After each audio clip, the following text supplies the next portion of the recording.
반값 등록 관련된 법안이 발표가 됐어요. 뭐냐면 예를 들면 권혁일 당시 민주노동당 의원 같은 경우는 등록금을 정부가 정해라.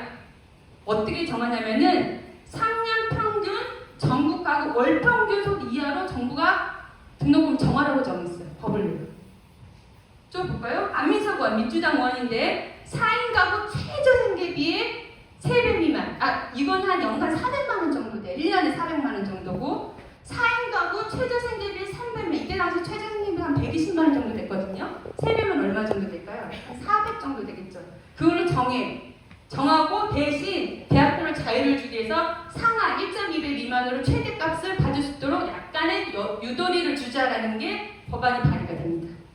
또 볼까? 김상희 의원 민주당 의원인데 가구당 월평균 소득액 이내에서 비슷한 내용을 또 법안을 발의합니다.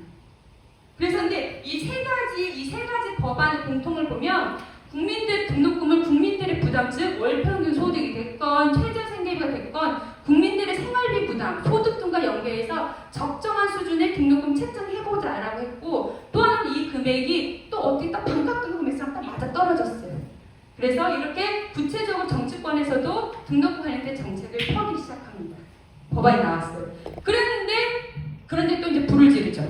5월 20일 날 황우여라서 당시 한나라당 원내대표가 있는 기자회견에서 이런 말을 합니다.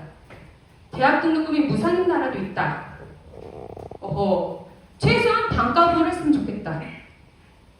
그래서 어쨌든 언론에서 난리가 났습니다. 반값 등록금 정부가 진짜 하려나 보다. 무상 등록금까지 얘기를 하면서 반값 상당히 정말 정책이 하려고 그러나 했는데 이렇게 발표가 됐는데 한나라에서 난리가 난 거지. 이거는 당에서 합의 없이 개인적인 의견을 발표했다고 하면서 바로 뒤이어서 김성식 정책부의장이 발표합니다.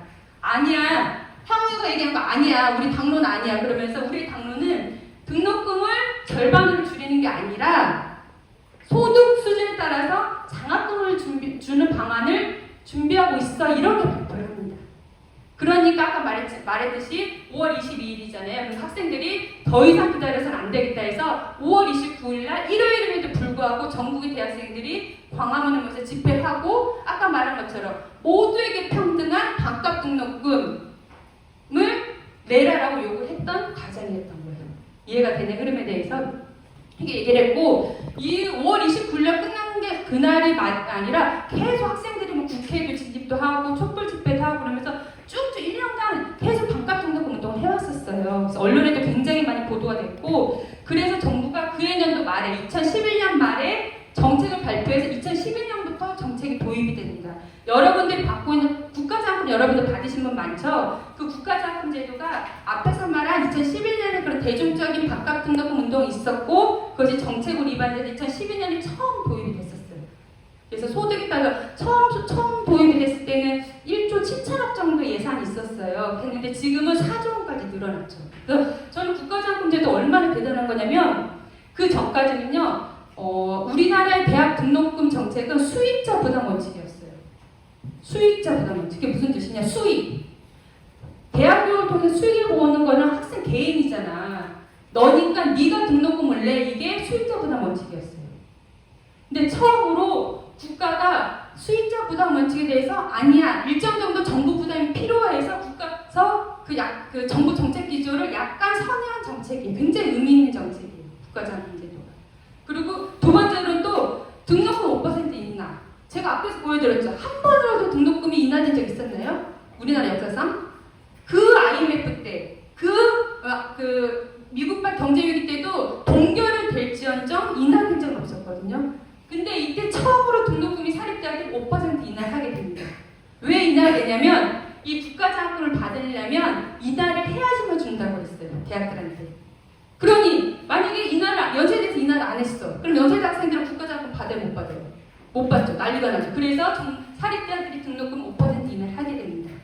어찌 되었건 2012년에 처음 도입된 국가장학금과 등록금 5% 인하는 과거 우리 등록금 운동의 어떤 성과이자 지금 여러분들이 수혜를 받고 있는 제도의 기반이 되었던 의미 있는 정책이었다라는 거예요. 그래서 이렇게 됐고 그래서 이 뒤로는 2011년부터 실제로 동결이 됐었어요. 계속. 지금 여기 선배님들이 이해가 안 가시죠? 어떻게 등록금이 동결돼? 내 대학교 한 번도 없었던 일인데. 근데 12년간 등록금이 동결이 되었어요. 되었고 작년부터 이제 사립대학들이 동결을 안 하고 대학교 등록금 인상을 해갖고 올해도 역시 하고 있고, 내년부터는 지금은 이제 국가장학금 2유형이라고 해서 등록금을 동결하거나 인하한다에만 주는 지원이 있거든요. 정부가 그 정책을 없애기로 했어요.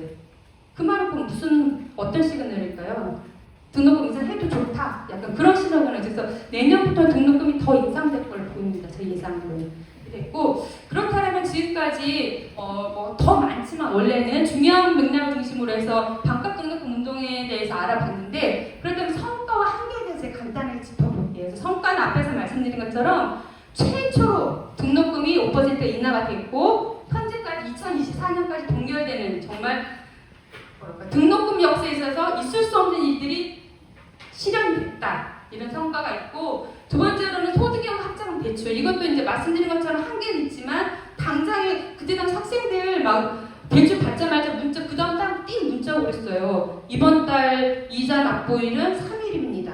좀 지나면 5일이 연체됐습니다. 그 다음 달에 한 달이 연체됐는데, 그래서 6개월이 연체가 되면 신용불량자로 등록이 되거든요. 그래서 대학생들은 신용불량자들이 늘어나는 문제, 사회적 문제가 됐었거든요. 근데 어쨌거나 소득형 학자금 대출을 통해서 그런 문제들은 없애겠다는 성과가 있는 거죠. 그리고 등심의 인상하는데 이것도 어마어마한 거예요. 여러분, 등록금 책장 제 앞에서 봤는데 이제는 대학 총장이 마음대로 절대 못 정해요. 학교별로 등록금 심의위원회라고 해서 교직원과 학생, 전문가 포함된 이 기구에서 등록금을 논의를 해야지 돼요. 자료도 주고, 그래서 올해 연세대 같은 경우도 5차례 회의를 거쳐서 3.19%에서 2.6%로 낮추는 과정이 있었거든요. 그래서 이 등심에도 반드시 논의를 해야 되고, 또 하나 의미 있는 거, 인상률 상한제. 등록금 인상률 마음대로 못해요. 지금 현재 법적으로 물가 인상률 1.2배밖에, 처음엔 1.5배였는데 법이 바뀌어서 작년부터 1.2배로 됐고, 지금 1.0배라는 법안까지 지금 제출된 상황입니다. 그래서 등록금을 많이 올리고 싶어도 물가 인상률에 1.2배까지 2배 이상을 못 올리게끔 제도를 막아놨다는 거죠. 그리고 국가장학금 제가 말씀드리고, 또 하나 의미 있는 건 입학금이 폐지됐어요. 2017년에. 입학금 얼마나 웃기냐면 서울시립대 등록금 102만 원이에요. 이었어. 근데 고려대 입학금이 얼마인 줄 아세요? 2017년에 102만 원이었어요. 그래서 이거는 뭐냐? 입학하는 데 드는 비용 같은데 서울시대 등록금과 고려대 입학금이 같다? 이거는 뭐지? 또 하나로는 한국교원대로인데 한국교원 입학금 2만 원이었어요. 또 이건 뭐지? 입학하는데 뭐 고려대는 금을 주나? 딱 보니까 대학들이 관행적으로 받았던 거예요. 관행적으로. 등록금 수업료 5% 인상하면 입학금도 5% 인상하고 이런 식으로. 그래서 문재인 정부가 입학금을 폐지하기로 했고, 실제로 5년에 걸쳐서 대학들 보고 다 서류를 내라고 했어요. 고려대 102만 원 니는 받지? 어디 있어? 고려대가 딱 내역서를 냈어요. 홍보비 10,000원, 자료비 5,000원, 뭐 했더니 알고 봤더니 한 20% 정도만 실제 입학금에 쓰였고, 입학 관련 비용 쓰였고, 나머지 80%는 학교 운영비로 넘어갔던 거예요. 그래서 문재인 정부에서 없애고 20%만 등록금 입학금 인정해주고, 그마저도 학생들이 부담하는 게 아니라 국가가 부담해주는 방식으로 해서 입학금이 폐지가 됐어요. 저는 이런 제도적 성과보다 더 중요한 건 이 두 가지인 것 같아요. 하나는 뭐냐면 고액 등록금 사회 문제가 있던 거예요. 그 전에는 학교 안에서만 싸웠다면 우리 노선 열사가 거리에서 외쳤던 것처럼 이제 더 이상 등록금을 개별대의 문제가 아니라 우리 사회 문제로 만들었고, 시민사회단체가 다 함께해서 반값 등록금 이뤄냈다는 성과가 있는 거예요.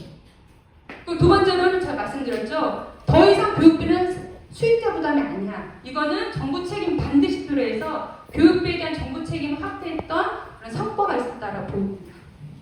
반면 한계도 있어요. 한계가 뭐냐면 우선 제도적 한계 봅시다.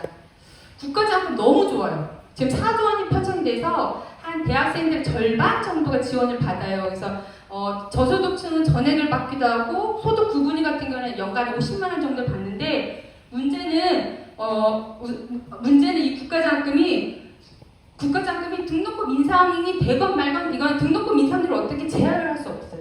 두 번째는 뭐냐면 사립대학교, 그러니까 정부 예산이 4조 원이 들어가거든요. 근데 4조 원이 얼마만큼 예산이면 우리나라 고등교육 총 예산이 한 20조 정도 돼요. 그중에서 4조 원, 그러니까 약 20%가 국가장학금 도입이 되는데, 이게 연세대학교에 주는 게 아니라 학생들 개인한테 주는 거예요. 그러니까 학교 입장에서는 등록금으로 받나, 국가장학금 받나 아무런 이득이 안 되는 거예요. 그러다 보니까 원래는 공립대학 같은 같은 경우는 정부가 국공립대학에 바로 돈을 주거든요. 그래서 그걸 인건비로도 쓰고 운영비로도 쓰고 그러면서 등록금을 저렴하게 받는 구조인데 사립대학은 등록금을 800만 원으로 그대로예요. 근데 학생 개인한테 주기 때문에 연세대 입장에서는 우리나라는 아무런 관련이 없다고 그래서 정부가 어떤 공적 자금을 주면서도 사립대학의 공공성이나 투명성을 강화하기 어떤 조치를 못하게 되는 거예요. 예를 들어서 국립대는 정부가 재정 지원하기 때문에 3년마다 종합감사를 받아야 했어요. 근데 연세대는 여태까지 태어나서 한 번도 종합감사 받지 않았어요. 이게 문제적인 게 2021년에 처음이자 마지막으로 딱 한 번 종합감사를 받은 게 처음이자 마지막이에요. 그래서 국가장학금제도는 학생들 교육비 부담을 줄이지만 어떤 사립대학의 공공성 이런 데를 개선하는 데 한계가 있다. 두 번째 인상률 상한제 물론 이제 과거보다는 덜 인상되지만 등록금 인상을 어떤 커트라인으로 제시를 해주는 대학들이 지금은 정부가 3.19% 제기하면 3.19%를 인상해도 돼 이렇게 받아들이거든요. 그래서 인상률 상한제 한계, 등심의 등록금 심의를 좀 논의하지만 이거는 정액과 그 인스타그램에 가니까 학생회장이 굉장히 잘 정리했더라고요. 연세대 우리 등심에서 어떻게 논의됐는지 자료 달라고 할 때 자료도 안 주고 결론은 왜냐 학교가 5명, 학생들이 5명이고 전문가 1명이에요. 11명이 운영되는데 학생들은 동결 주장하고 학교는 3.19% 주장하죠. 그럼 마지막에 어떻게 되면 의결을 해요. 그러면 전문가는 학교에서 선임하거든요. 그럼 6대5 구조로 학교 측이 원하는 안으로 가게끔 되어 있어요. 그랬더니 그다음에 등심이 한계, 앞에서 말씀드렸던 대출제도 한 이런 식으로 정책의 성과도 있지만 한계도 있다라는 거예요. 그 두 번째로는 이제 모든 걸 다 등록금 동결 탓으로 돌립니다. 대학 재정이 어려워, 니네 등록금 동결했기 때문이야. 우리 AI 이런 도입하는데 돈 없어 등록금 동결했기 때문에 해서 마치 화수분을 막아놓은 것처럼 모든 대학 관련된 문제가 있으면 이걸 다 등록금 동결 탓을 돌리든 세 번째로는 과거에는 제가 얘기했잖아요. 3월달 되면 막 선배들이 밥 사줘요. 맛있게 밥 먹고 나면 수업 들어갈 때 많이 안 들어가도 돼. 제 본관 앞에 가서 등록금 집회해야 돼 하면서 싹 데리고 가고 그랬거든요. 그래서 어떤 등록금 문제는 우리 모두의 문제였어요. 그랬는데 이젠 개인의 문제가 되어버렸어요. 나는 저소득층이니까 다 받아. 나는 고소득층이 안 받아. 이런 식으로 어떤 개인의 문제가 되면서 우리가 다 함께 어떤 교육비의 문제, 또 우리 대학에서 연세대 등록금 제대로 잘 쓰이고 있는지 고민해 볼 수 있는 이런 것들이 다 차단돼버린 한계들이 굉장히 저는 안타까운 그런 상황이 좀 만들어졌어요. 마지막으로는 이제 이게 문제입니다. 등록금 인상이 본격화됐다. 작년이랑 올해는 정부가 그 국가장학금제를 통해서 인상률에 대한 통제를 했음에도 불구하고 75%가 인상했잖아요. 근데 지금 사립대학 총장협의회들이 지금 헌법소원을 준비하고 있어요. 뭐냐면 지금 현재 법에서는 사립대학 등록금 1.2배 이상 못 올리게끔 했다고 그랬잖아요. 그것이 사립대학의 자율성을 침해한다. 그래서 헌법소원을 제기하고 있어요. 근데 만약에 혹시나 사법부에 통과가 되면 어떨까요? 등록금 인상이 어떻게 될지 알 수가 없죠. 과거처럼. 이게 우리나라 OECD 국가들의 사립대학 학생 비중이에요. 뭐냐면 OECD 국가들이 쫙 있는데 우리나라가 1등인 게 있어요. 뭐냐면 대학에 다니는 학생이 한 200만 명 정도 되는데 우리나라는 80%가 사립대학에 있어요.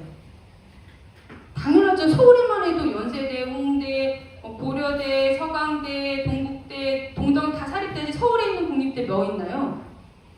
서울대, 서울시대까지 한다고 해도 그다음에 서울과기대, 서울교대 4개밖에 없어요. 그래서 우리나라는 왜? 우리나라 사립대학인데 다 그런 줄 알았더니 우리나라랑 일본만 그래요. 핀란드 사립대학 학생 40%, 심지어 미국도 사립대학 비중이 28%예요. 나머지 70%는 주립대학 학생들이에요.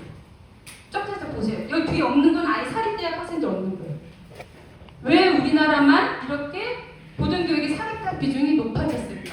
여러분들 고등학교는 사립고등학교 나오는 사람 많죠? 근데 고등학교 때는 사립을 나오나 공립을 나오나 큰 차이가 없어요. 자사고나 특목고가 아니어서. 왜냐면 정부가 무상교육에 따라서 중학교, 고등학교는 사립이라 하더라도 운영비나 이런 거 다 지원해요. 그래서 등록금이 없어요. 똑같이. 근데 대학에 대해서는 사립대학이 지원을 안 하거든요.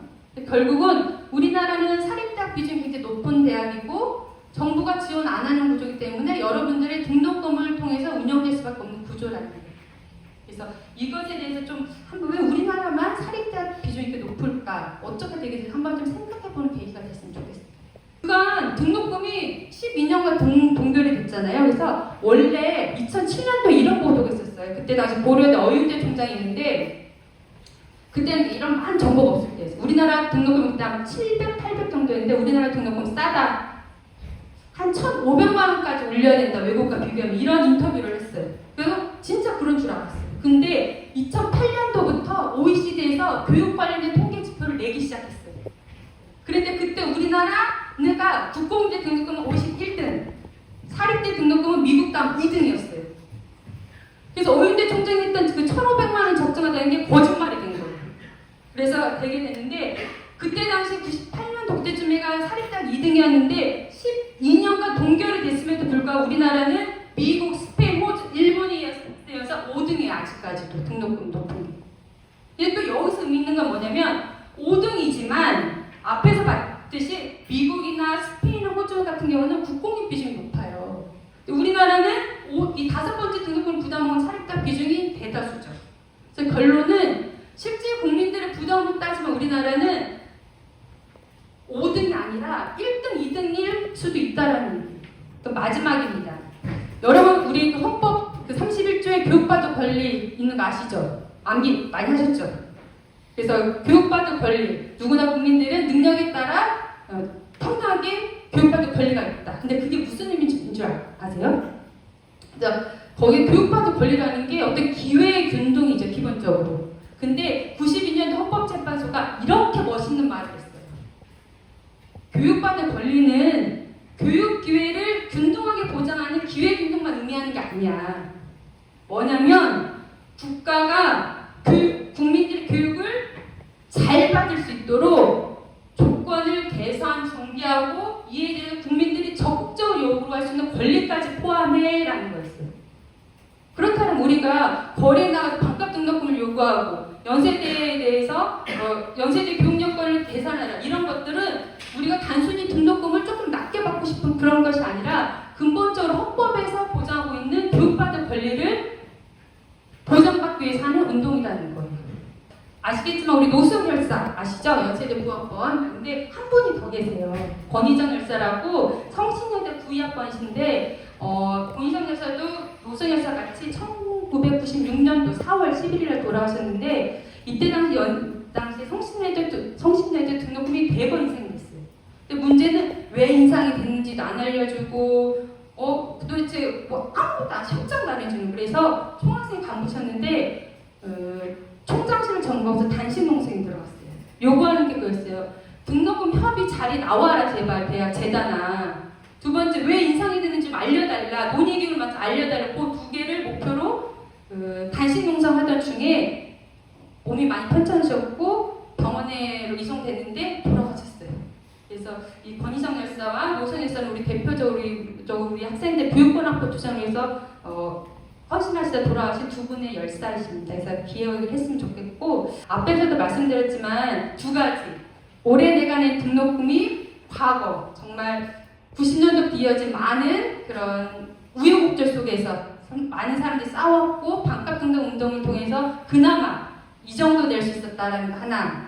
두 번째로는 등록금을 냈지만 교육받을 권리를 보장받기 위해서 내가 뭘 할 수 있을까? 또 내년 후배들에게 뭘 알려줄 수 있을까? 좀 고민할 수 있는 그런 두 가지를 가지고 돌아갔으면 좋겠습니다.